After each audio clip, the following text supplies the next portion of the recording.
So a guy walks into a bar. That's right, not the start of a joke, actually the start of our next story. A Manhattan judge ruled against that guy who walked into a West Village bar wearing his Make America Great hat. The judge saying, even though he sued, saying he was being discriminated against. Your political views, not a protected class. John Shumo has all the details.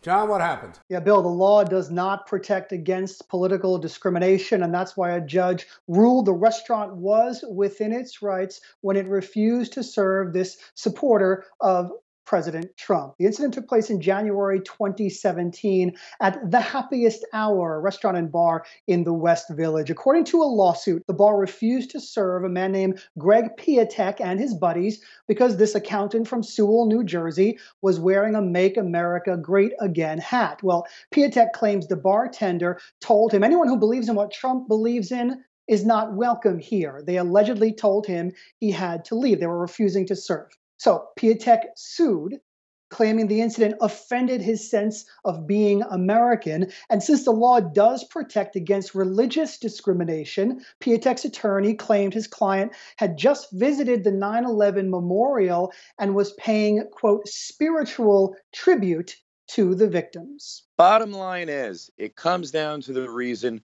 why he wore the hat. He didn't wear the hat in support for Trump, and let's make it clear.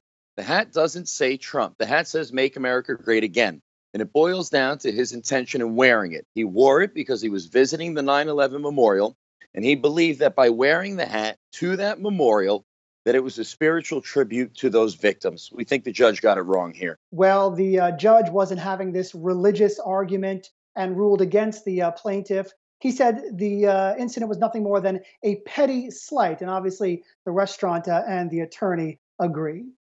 Bill? All right. Thanks, John. All right, let's bring back the A-plus panel to break this down. And Laura, I'm going to start with you. You're the attorney. Now, forgetting the whole defense, spiritual, all that he lost on that. It sounds to me like, I don't know if they're going to appeal or not. But when I talked to him, in addition to that interview he did with John, he talked about maybe a movement starting to get a political affiliation as a protected class. What do you think? Yeah, I'm going to just bring this back down to earth now. Okay. I'm not sure if this guy was absent the day they taught law at law school, but that's not really how it works.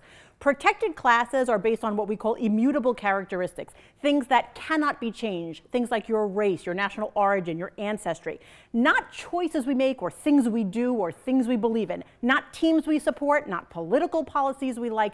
That is the opposite of the idea of what we protect. Jeanette, to that point though, religion, many would argue, whether you're born with a certain religion or not, you are free to choose, and that is protected. You can't be discriminated against based on your religious beliefs. So why not add politics to this? I think the attorney makes an interesting argument. Do I believe this lawsuit was anything more than a PR stunt? Not really, but he wouldn't be the first person using a lawsuit as a political tactic. Which is why the attorney should be sanctioned, well, by the way, however, he does bring up a really good point about protected class. Now, if someone was wearing a Black Lives Matter t-shirt and they got thrown out of the bar, I think you'd see a very different reaction from the judge and from the public in general. There's zero tolerance for Black Lives Matters being discriminated against, but for some reason the liberals love to discriminate against Make America Great Again. And you're right, it would be a totally different situation. If someone's wearing that t-shirt, yes, it would become a racial issue which is protected. Whether we agree with it or not is not what we're talking about, but it would be